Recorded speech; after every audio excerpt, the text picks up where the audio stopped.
관련된 이제 정보 체계를 구축하기 위해 국토교통부 장관이 시설물 안전 및 유지관리 정보와 대행기관에 관한 정보를 종합적으로 관리하는 시스템인데요.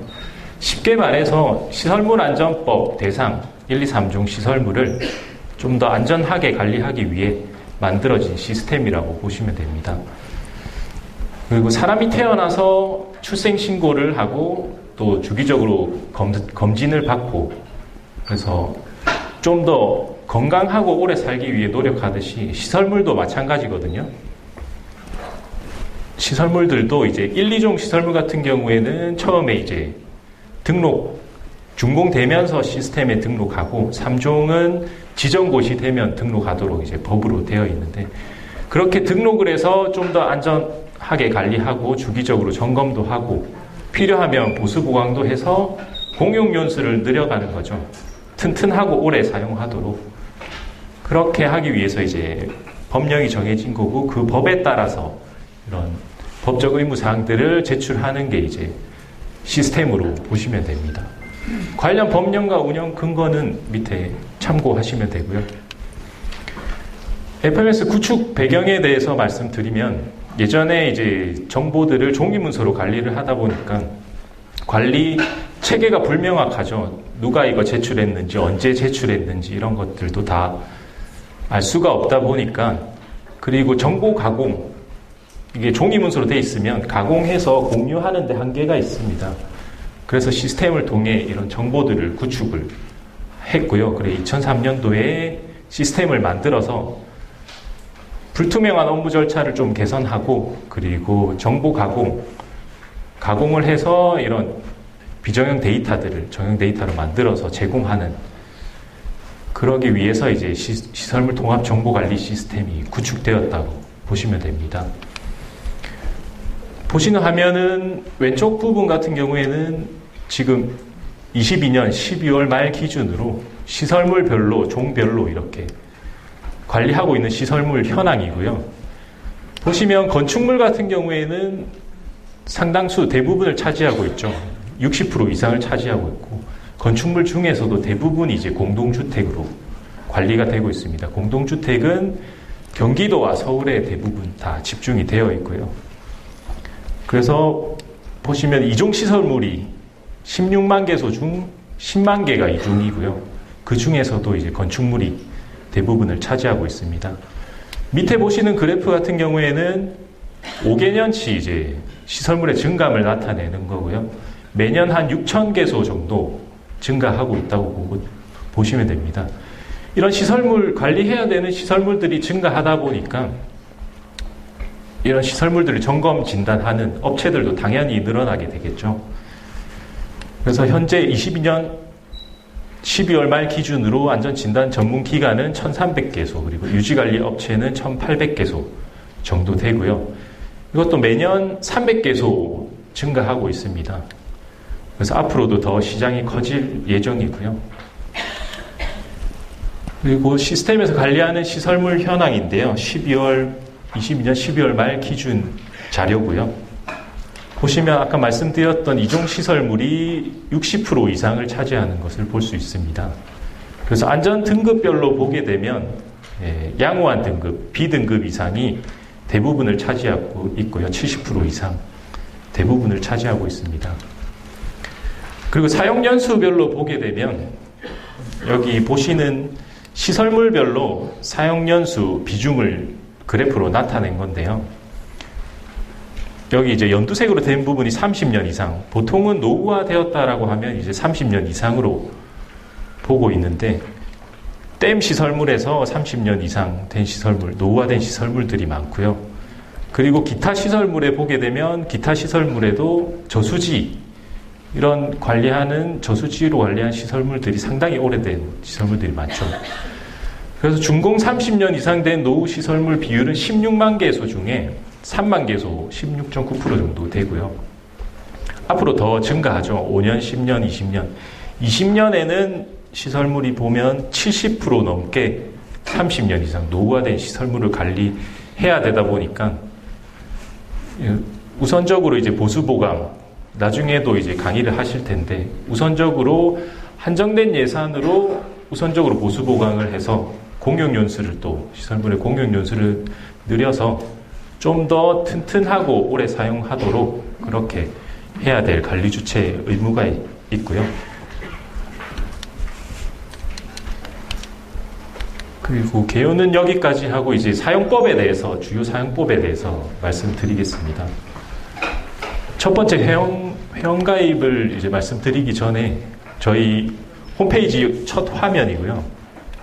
보시면 구성은 이제 위쪽에는 메뉴 전체 메뉴가 구성이 되어 있고 여기 중간 부분에는 자주 사용하는 메뉴가 이렇게 사용자 유형별로 들어가면 자주 사용하는 메뉴가 이렇게 가운데 구성이 되게 되어 있습니다. 그리고 오른쪽에는 주요 메뉴 바로가기가 있고요.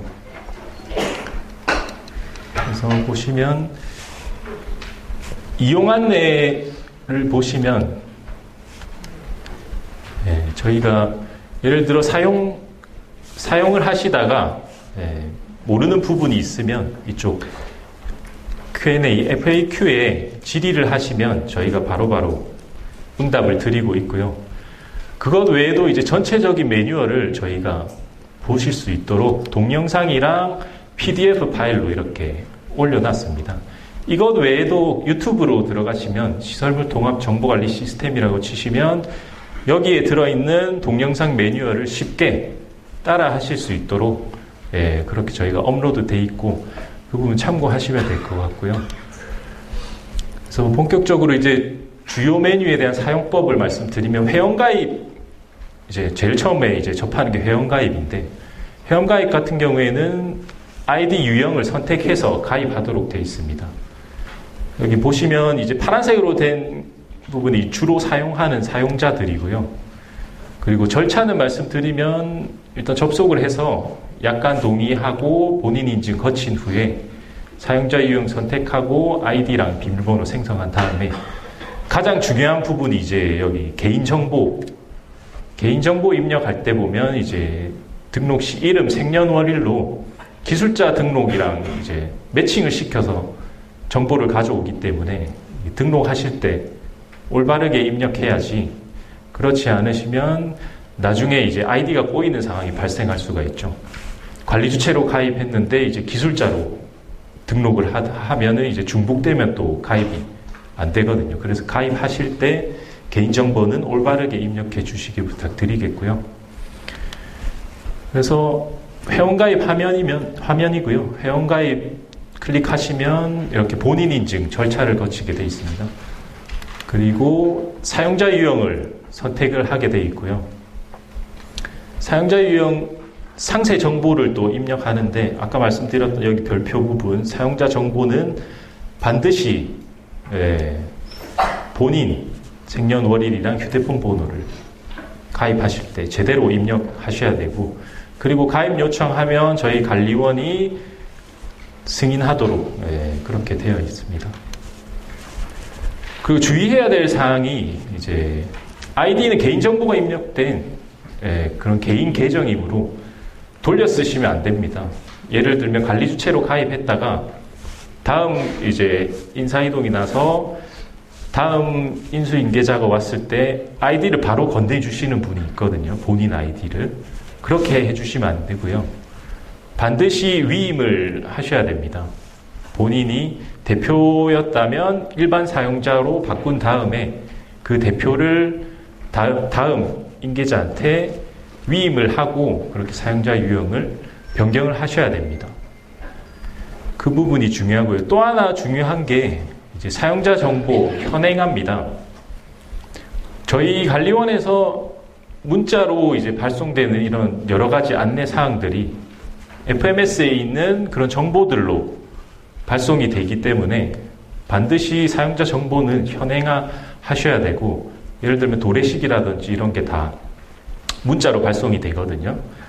그래, 도래시기는 점검 기간이 얼마 남았다 이렇게 해서 문자로 발송되기 때문에 반드시 현행을 또 하셔야 되고 그리고 중요한 게 이제 대표 사용자는 이제 일반 사용자에게 대표 권한을 위임하도록 되어 있습니다. 대표 사용자가 일반 사용자들을 승인하는 절차도 있고요. 아이디를 관리를 하기 때문에 그래서 권한 위임 같은 경우에는 보시면 마이 페이지 들어가시면 사용자 정보 조회 클릭하시고 기간 사용자에서 다음 인계자가 이제 대표 권한을 위임받을 인계자를 선택을 하시면 되거든요. 그리고 팝업 창이 뜨면 이제 확인 버튼 누르시면 위임이 완료됩니다. 반드시 이거는 지켜주셔야 되고 아이디는 절대 돌려 쓰시면 안 됩니다. 그 다음은 이제 유지관리 계획 보고인데요. 매년 시설물안전법 6조에 따라서 관리 주체는 1, 2, 3종 시설물이 된 다음 연도부터 유지관리 계획을 수립하도록 되어 있습니다. 매년 2월 15일까지죠. 근데 지금 벌써 11월인데 아직도 계획을 수립 안 한 곳이 많이 있습니다. 한 16만 개소 중에 5% 정도 되고요.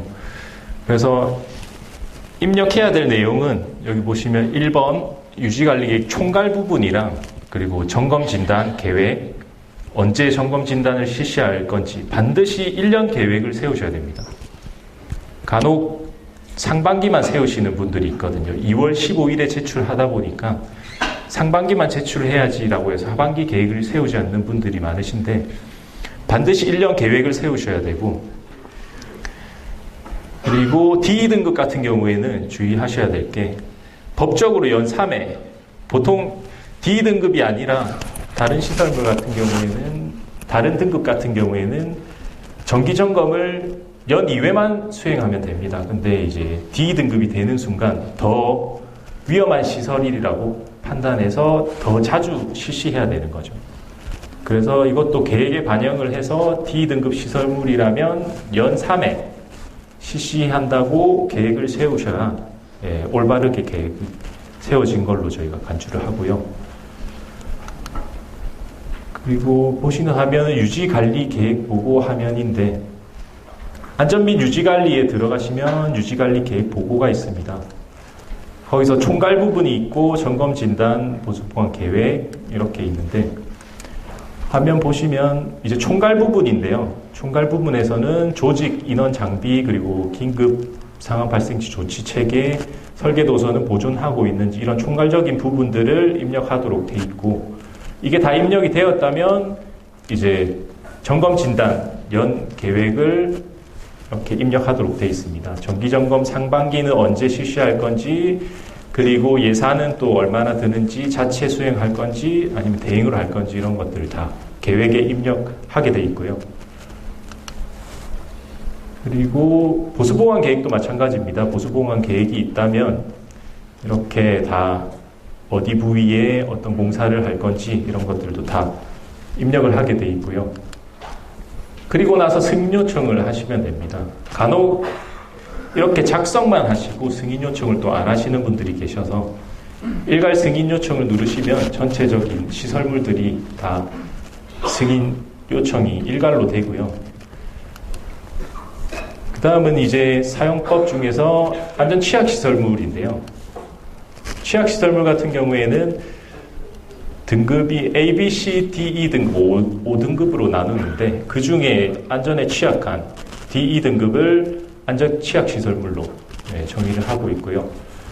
그래서 안전 취약시설물이 되게 되면 점검을 더 자주 실시해야 되겠죠. 보통 시설물보다는. 그래서 주기가 더 자주 돌아오고요. 1, 2종 시설물 같은 경우에는 정기점검, D 등급의 정기점검은 해빙기 전 2, 3월, 우기 전 5, 6월, 동절기 전 11월, 12월에 연 3회 실시해야 되겠죠. 그리고 3종 시설물은 1년에 3회 이상 실시해야 되나 이런 계절적 특성을 감안해서 해빙기, 우기, 동절기 전에 실시해야 된다라고 권고를 하고 있습니다. 그래서 의무사항인데 긴급안전조치랑 보수보관 그리고 위험표지 설치, 정기점검 연 3회 실시하는 것은 안전 취약시설물이 됐을 때 의무사항이고요. 그래서 안 했을 때는 다음과 같이 과태료가 부과됩니다. 그래서 이 부분은 관리주체께서는 반드시 지키셔서 과태료를 부과되는 일이 없도록 그렇게 관리를 하셔야 되고요. 그리고 화면인데요. 안전 취약시설물이 되게 되면 여기 화면 메뉴에서 취약시설물 중점 관리 메뉴가 있습니다. 법으로 규정으로 해서 안전 취약시설물이 되게 되면 안전조치 계획을 수립하도록 그렇게 규정으로 정해놨는데요. 그래서 보시면 이런 조치계획 및 진행사항을 입력하도록 되어 있습니다. 그래서 법에서 정한 의무사항, 위험표지랑 주민공지, 이것은 반드시 실시해야 되는 거고요. 취약시설물이 되게 되면. 그리고 간혹 여기에 이제 파일을 붙이게 돼 있는데 위험표지랑 주민공지 했으면 그걸 캡처해서 올리셔야지 완료가 됩니다. 붙인 파일을 안 올리시고 그냥 체크만 하시는 분이 있는데 그것도 주의해야 하시고요. 그리고 안전표지판은 규격, 재질, 색상을 이렇게 규정에 정해놨고요. 이렇게 설치를 하시면 되고요. 잘 보이는 곳에 설치를 하셔야 됩니다. 그 다음에 이제 중대한 결함 시설물 관리고요. 중대한 결함이 뭐냐면 사람으로 치면 이제 검진을 받으면 암 선고가 된 걸로 보시면 됩니다. 그만큼 시설물이 위험이 있다는 그런 신호고요. 그래서 교량으로 치면 교량 기초에 세굴이 되었다라고 보시면 되고요. 그래서 이렇게 중대결함이 되게 되면 법적으로 보수보강을 의무화했습니다. 2년 안에 착수를 해야 하고 그리고 3년 안에 조치를 완료하도록 그렇게 법으로 정해져 있고요. 그래서 보시면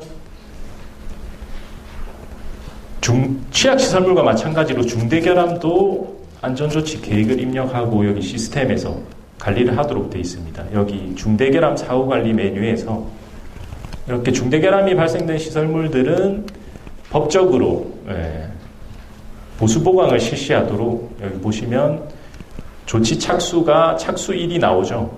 그리고 완료도 착수와 동시에 완료일이 이렇게 세팅되게 되어 있는데 그리고 착수는 2년, 완료는 3년 안에 완료하셔야 됩니다. 그리고 사후관리 내용, 착수하셨다면 착수했던 내용을 이렇게 일자랑 같이 입력을 하셔야 되고 그리고 완료도 마찬가지입니다. 이렇게 완료하시면 반드시 이제 입력을 하도록 되어 있고 저희가 국토부로 매 분기마다 운영 규정에 따라서 안전 취약 시설물과 중대결함은 그런 조치 현황을 보고하고 있습니다. 그래서 시스템을 이용하다 보니까 시스템에 입력이 안 되면 안 되었다라고 그렇게 보고가 되기 때문에 반드시 실시하시면 입력을 부탁드리겠고요. 그래서 이렇게 완료된 것들은 화면에서 보듯이 이렇게 미조치된 것들은 조치 상태가 미조치로 남아 있거든요. 그래서 관리주체께서 이 메뉴에 들어가셔서 혹시나 우리 관리하는 시설물이 중대결함이 발생되었다라고 보시면 이 조치 상태를 보시면 됩니다. 미조치된 거는 반드시 조치를 하셔야 되는 부분이고요. 네. 시간 관계상 오늘 강의는 여기까지고 혹시 강의한 내용에 대한 질의 있으시면 한두 분 정도만 시간 관계상 하도록 하겠습니다. 네.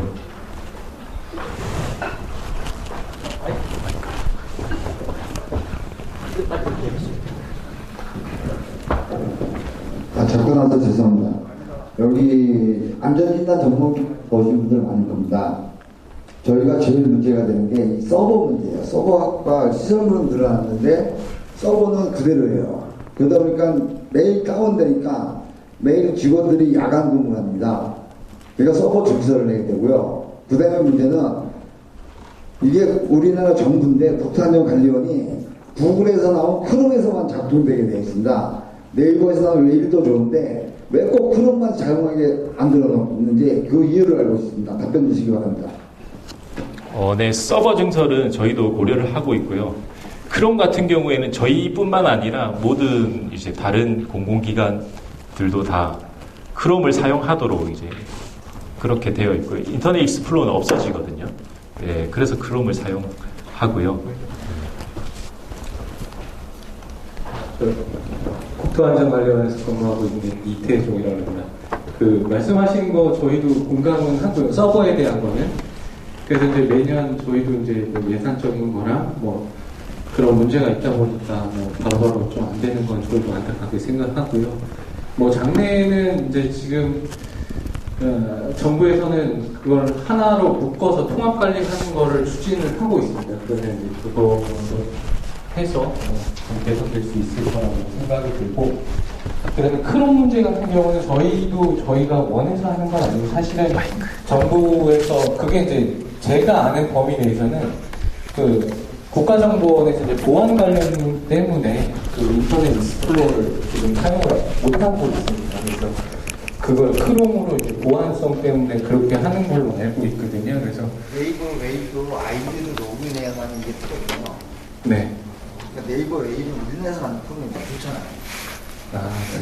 그럼 자동 로그인되고, 네이버 인증서를 로그인해야 되고, 네. 크롬은 이거잖아요. 결국에 이제 어떤 프로그램을 사용하느냐도 뭐 중요하다고 생각이 드는데, 어쨌든 정보 보안 때문에 이제 저희가 위에서 이제 이건 국토부의 문제는 아니고요. 국가정보원에서 그렇게 내려와서 그렇게 하고 있는 걸로 알고 있습니다. 네, 이상입니다.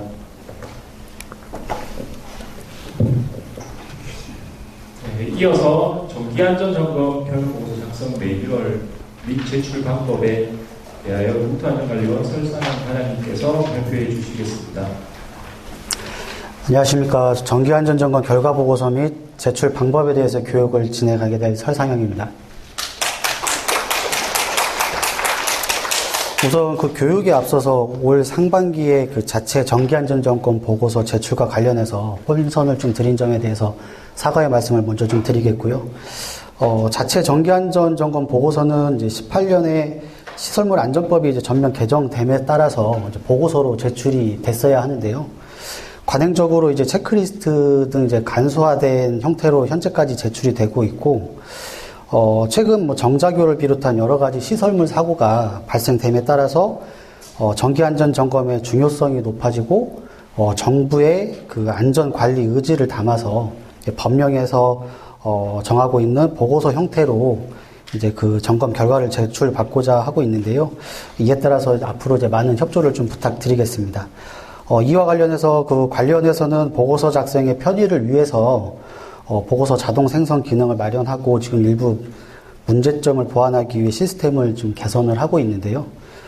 정비가 되는 즉시 관련 매뉴얼과 동영상 등을 작성을 해서 제공을 해드리겠고요. 향후에 보고서 작성이나 제출에 있어서 불편함이 없도록 노력을 하겠습니다. 다시 그 교육 자료로 돌아와 이제 말씀을 드리겠는데요.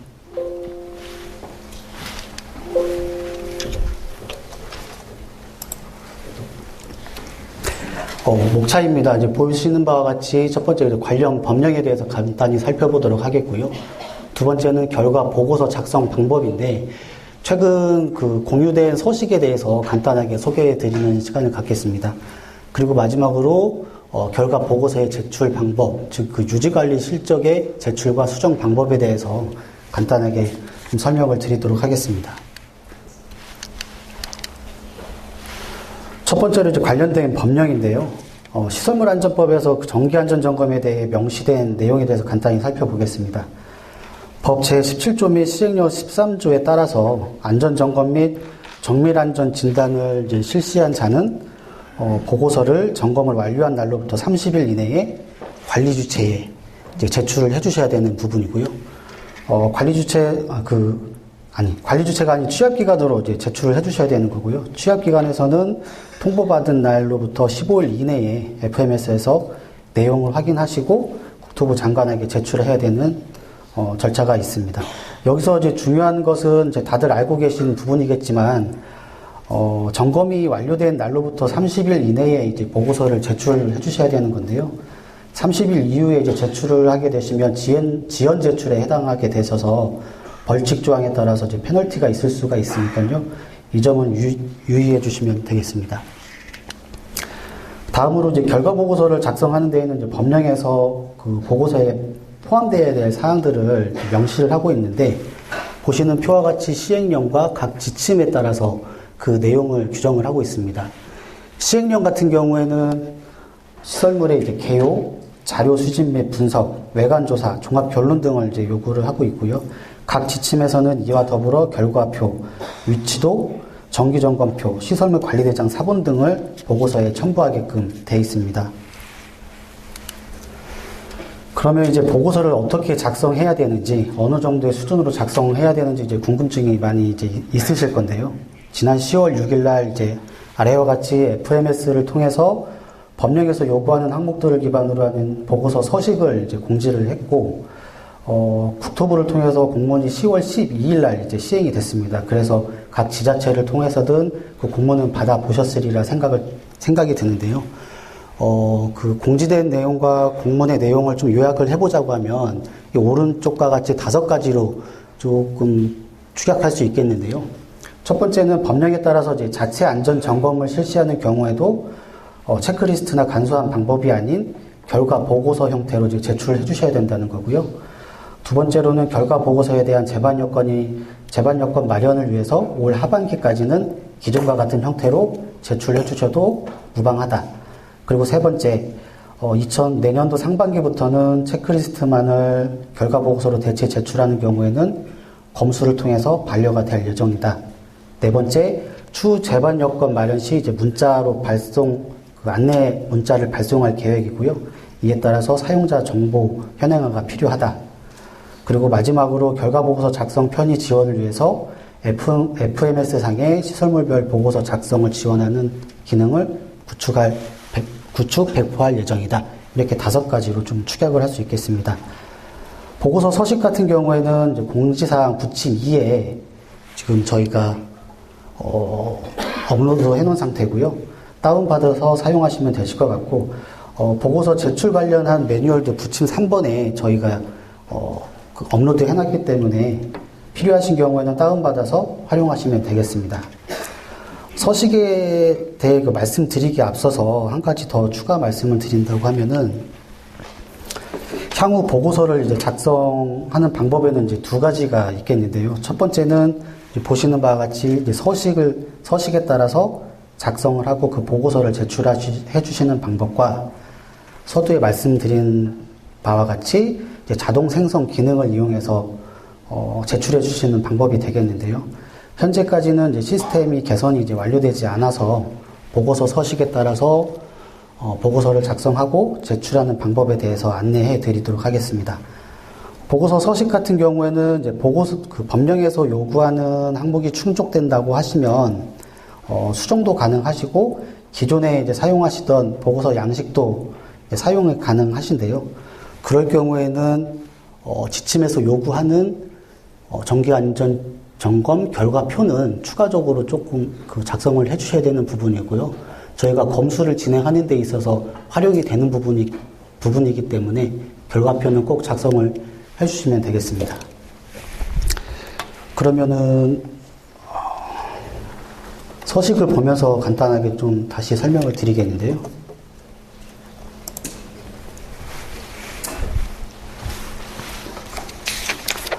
첫 번째 페이지는 이제 표지로서 이제 시설물 명의나 해당 실시 주기를 입력해 주시면 되시겠고요. 다음 장은 이제 정기안전점검 결과표입니다. 일반 현황, 점검, 실시 결과의 현황, 책임 참여 기술자 현황, 참고사항 이렇게 4가지로 구성이 되어 있는데, 일반 현황인 경우에는 시설물 관리대장에서 충분히 다 확인이 가능하신 시설물에 대한 간단한 개요이기 때문에 작성을 해주시면 되실 것 같고요. 나번에 그 중대결함 항목에서는 점검 시 조사된 손상 결함 중 중대결함에 포함되는 사항을 기입해 주시면 되시겠습니다. 여기서 중대결함이라 하면 시설물 구조 안전에 중대한 영향을 미치는 결함을 얘기하는 거고요. 자세한 내용은 시행령 18조를 참고하시면 되겠습니다. 다음으로 점검 주요 결과인데요. 여기에는 점검 시 조사된 주요 손상 결함 및 시설물의 전체적인 상태와 정기안전점검 수행 결과에 대한 종합 의견을 기술해 주시면 되겠습니다. 다음으로 주요 보수 보강안인데요. 조사된 손상 결함들 중에서 보수 보강이 필요한 경우에 그 방법을 간단하게